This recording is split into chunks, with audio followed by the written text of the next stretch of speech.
Water, fire, earth, air.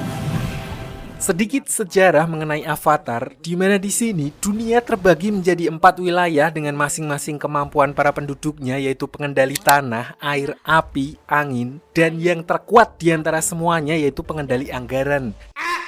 Di mana kedamaian antara 4 wilayah tersebut dijaga oleh seorang avatar, yaitu satu orang yang overpower karena menguasai 4 elemen sekaligus.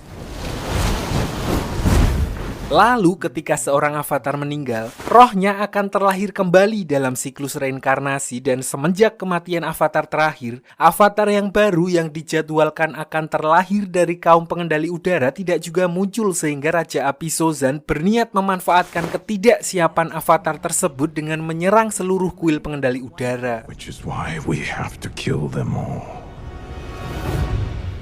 Di sisi lain, kisah akan berfokus kepada seorang bocah pengendali udara muda yang paling berbakat dalam sejarah bernama Aan, Aang, di mana dia adalah penerus avatar selanjutnya walaupun dia belum diberitahu karena masih belum cukup dewasa. Namun setelah para dewan mendengar urgensi dan rumor kalau negara api akan menyerang, gurunya pun akhirnya menjelaskan hal itu kepada Aang, dan mendengar berita tersebut, semua beban dan tanggung jawab yang akan diterimanya, seorang bocah 12 tahun yang seharusnya menikmati bebas bermain petak umpet, top up FF dan main bola, dia pun justru berniat untuk melarikan diri dari kewajiban itu bersama banteng terbangnya yang bernama Appa. Yip yip.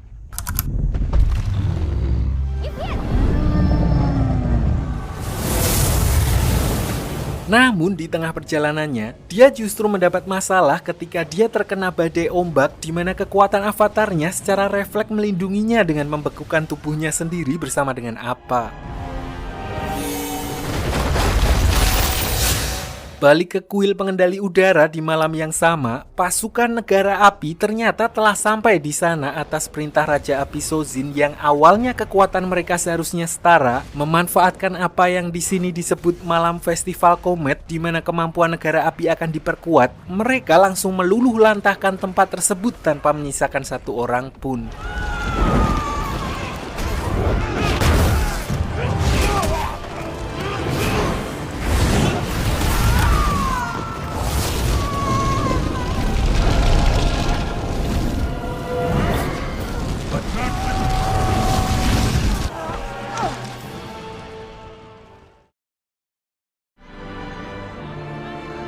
Sin lalu berpindah ke sebuah wilayah di suku air selatan, tempat di mana semua daratan tertutup oleh salju, tidak ada warung Madura ataupun mixue. Diperlihatkan seorang mbak-mbak yang bernama Katara yang sedang melatih jurus pengendali airnya tipis-tipis. Selain itu, Katara tinggal bersama kakaknya yang bernama Sokka yang sama sekali tidak bisa dijadikan panutan karena tingkahnya yang konyol dan sering gerusa-gerusu dalam melakukan tindakan. Namun di sisi lain, dia merupakan kakak bertanggung jawab yang selalu melindungi adiknya dan dipaksa untuk menjadi dewasa setelah kehilangan kedua orang tuanya.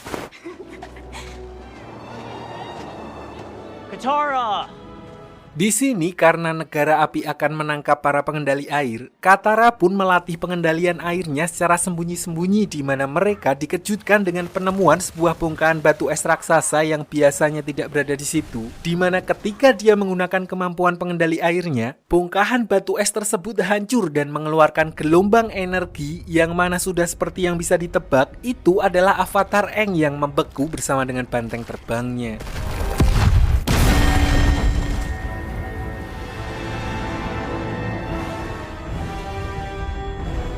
Di waktu yang bersamaan, seorang pangeran dari negara api yang bernama Zuko yang juga melihat hal itu pun kemudian mengklaim kalau cahaya tersebut merupakan tanda munculnya seorang avatar. Namun di sini pamannya yang bernama Paman Iroh, seorang kakek-kakek mantan jenderal yang santai dan terlihat kekanak-kanakan, tapi justru orang seperti inilah yang merasakan asam garam kehidupan dan berpura-pura konyol untuk menyembunyikan kesedihannya. Dia menganggap bahwa cahaya itu hanyalah lampu sokle yang biasa ada di pasar malam.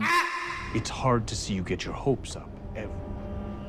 Tapi karena Pangeran Zuko telah diasingkan oleh ayahnya dan hanya akan diizinkan kembali sampai dia berhasil menangkap Avatar, dia pun tidak memperdulikan perkataan beliau barusan karena hanya dengan cara itulah dia bisa mengembalikan kehormatannya sebagai putra mahkota negara api. Finally.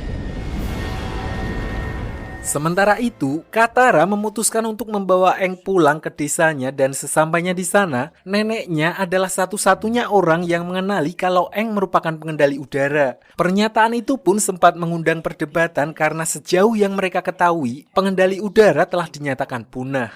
It's impossible. Don't exist anymore. This is an airbender.